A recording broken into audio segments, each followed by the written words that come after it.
zaista s velikim zadovoljstvom i pozdravljam Stanka Šarića. Stanko, hvala ti na odazivu, na pozivu za emisiju, jer treba izdvojiti svoje slobodno vrijeme. Znam da su dani kratki. Hvala tebi na pozivu, pozdrav tvojim gledateljima.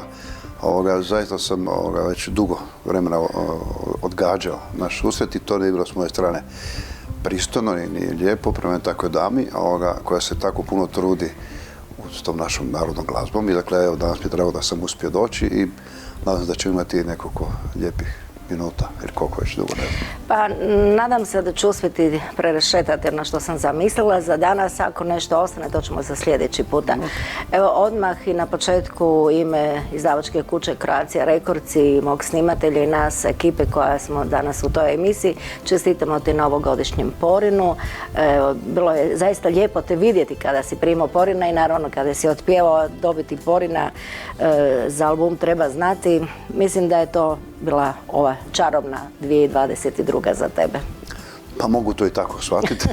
Ja sam se malo šalio kad sam tom prigodom kad sam zapravo izabran, dakle kad je moj album proglašen kao pobjednikom, rekao sam konačno sam uspio pobijediti najbolje hrvatske tamburaše i festivale. Šaleći se, dakle to je uvijek u finalu nekom budemo, dakle ili neki festival ili moj bend, da nema šansi. Već par puta sam zapravo bio nominiran sa svojim nekim samostalnim uradcima i naravno u tako jakoj konkurenciji ne imao šansi, ali ovoga puta je uspjelo, jer najbolji hrvatski tamburaši nisu imali album, a i festivale sam nekako uspio pobijediti. Dobro, čestitamo još jednom. Sad kada smo već kod Porina, da ne zaboravimo one prethodne Porine, Zlatnih Dukata ili današnjih najboljih hrvatskih tamburaša, pa ćemo krenuti zapravo 2014. 16. 19. 21. To su bili najbolji hrvatski tamburaši za pjesma, ali se vraćamo na početak nekako davne godine za pjesmu Vranac, kada su Zlatni Dukati kada su dobili Porina i za pjesmu isto Porin Pitaće me gdje si ti. Pitaće me gdje si ti. Vranac je posebno ostao upečatljiv, ako se ne varam, Pavin je radio glazbu. Tako je, dakle u tom slučaju zapravo mi smo svojim izvedbama doprinijeli da autori pjesama dobiju Porina. Tako to moramo reći, dakle, ali sve to nekako to ako u razgovoru pripisuje i nama. To su zaista dvije sjajne pjesme. Autor pjesme Vranac je Dražen Pavin, a autor pjesme Pitaće me gdje si ti je Marija Jurković iz Slavonskog Broda. I evo, drago mi da su baš te pjesme uspjele dobiti Porina još ono vrijeme na samom početku. Ipak najviše ste poznati kao najbolji hrvatski tamburaši po pjesmama koje čine život nas u Hrvatskoj, prepoznamo svi taj život kroz te vaše pjesme. Pa dobro, da svako od izvođača se bavi, ja bih rekao, u širokom smislu svim temama. Mi smo, dakle, izvođači narodne glazbe, pa snimamo ono što očekujemo da bi zanimalo neke široke mase, ako možemo tako reći. Međutim, rekao bih da sam možda problem kod nas, ja sam, jer sam sklon nekim sjetnim pjesmama i malo težim temama, a zapravo široke mase neka se niko ne vredi, ne podnose baš lako te teške teme. Pa je to sad nekakav, rekao bih, sukob u smislu, dakle, onog što želimo puno publika, a široka publika ne razumije to što mi zapravo želimo poručiti svojim pjesmama. To je priličan problem u našem zapravo tom nekakvom nakladničkom smislu, jer ja sam zapravo sklon tim tužnim pjesmama i nekako namećem taj ton, što možda nije dobro. Ali ne mogu sve pobjeći, to je tako. Pa ne, to je tako, mi živimo takav život i mislim da je dobro da te imamo. Ali mi pijamo, dakle, zaista o raznim temama. O ljubavi, o domovini, nekada o vjeri. Tako da svako si može po nešto naći.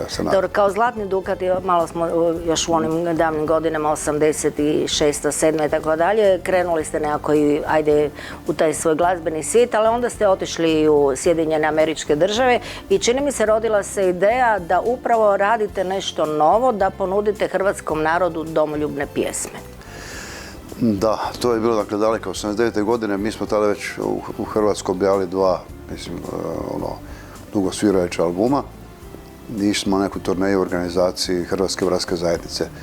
Oni su, dakle, organizacija koja je na godišnjoj razini vodila izvođače, pa smo evo tako i mi u nekom slučaju upali u taj njihov plan.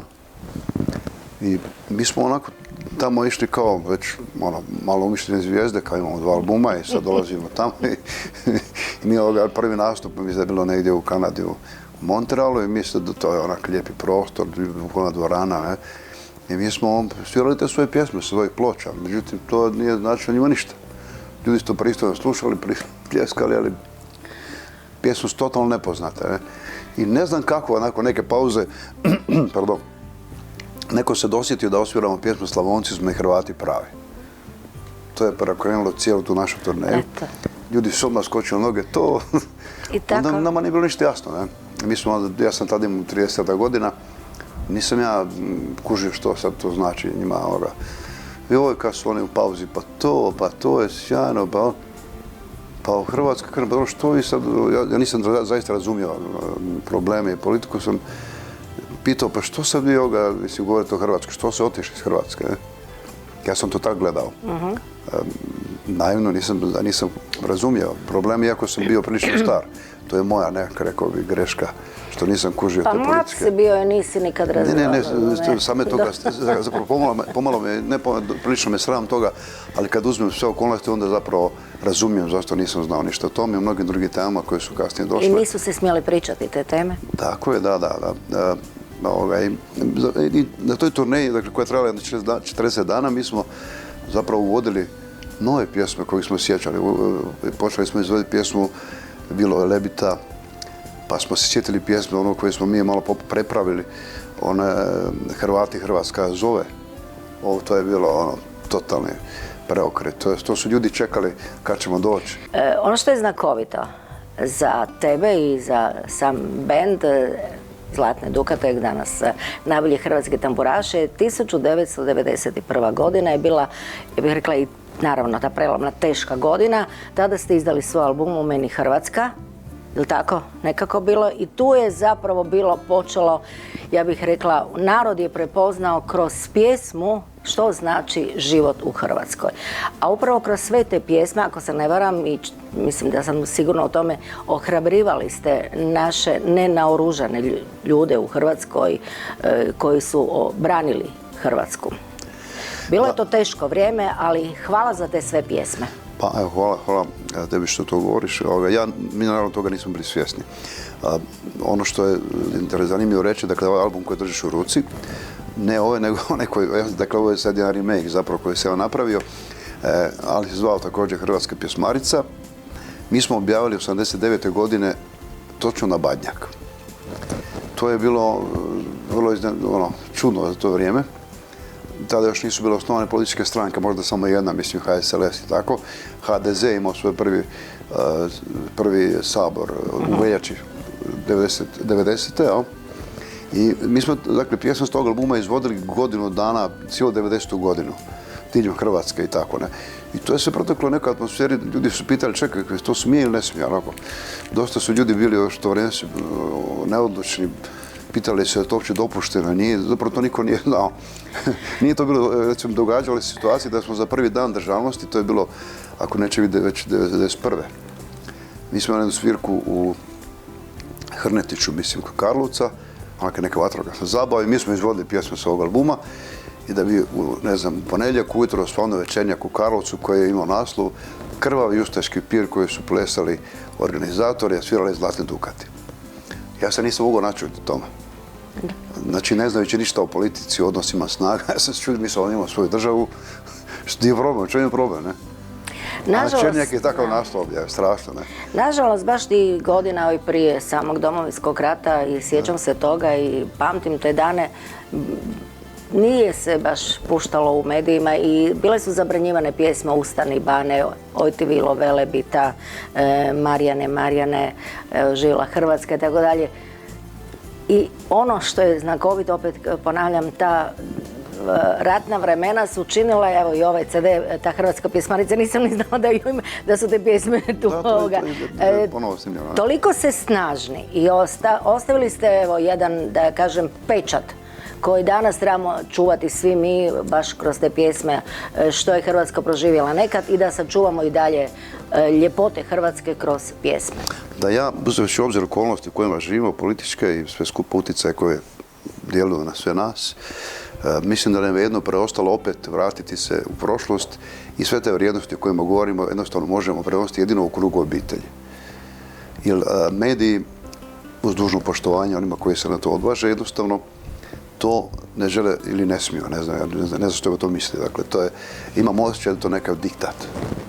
Da se jednostavno ta glazba koja eksplicitno spominje Hrvatsku, da ta glazba jednostavno ne može ići u eter. Zašto je to tako? Mogu nagađati, ali ne bih htio iznositi teorije. Da, o tome smo nas dvoje jako puno pričali i ja to mogu i naglasiti, mislim, volim o tome pričati, jer jednostavno ja se samo, ne znam, to je u meni isto tako, volim tu hrvatsku glazbu, volim tu hrvatsku pjesmu i kroz tu tamburašku glazbu, kroz te domoljubne pjesme, općenito pjesme o ljepotama naše zemlje, nekako diraju i imaju svoju snagu. Jasno, dok imamo... Mislim da mediji bi trebali što više puštati, slažem se. Zašto ne puštaju i tako dalje, osim kada su praznici ili blagdani. A to je samo prigodničarski, tek toliko da bude i da se što prije zaboravi. Sve vrijednosti koje se tiču, to ne samo pjesme, nego inače u kulturi, u povijesti, sve se to svodi na neki minimum, tek toliko da se održi red. To su nekakve sad nove politike koje vidim što se događa. Dobro, zato ja imam sada tebe u gostima i zato ćemo mi sada nastaviti dalje se družiti sa Stankom, ali uz sljedeći video spot.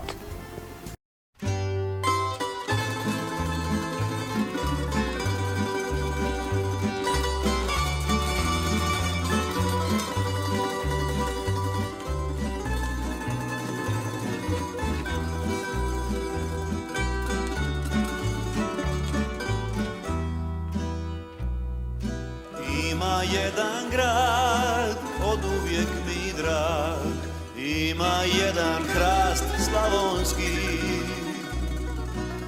Ima jedan grad, svakom srcu drag, ima jedan bil hrvatski. Vukovar, Vukovar, stoji dok protiču vode dunavske.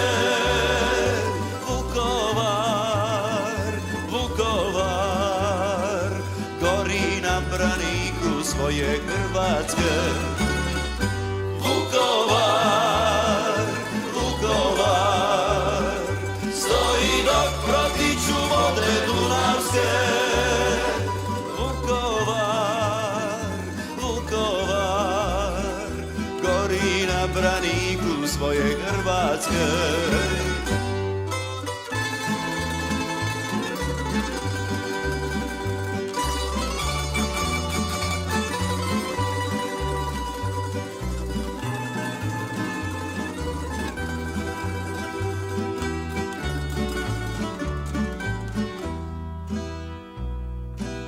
Ima jedan brod, svima nama rod, koji nikud ne putuje.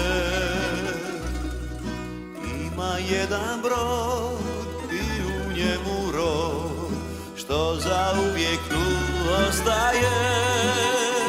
Vukovar, Vukovar, stoji dok protiču vode dunavske.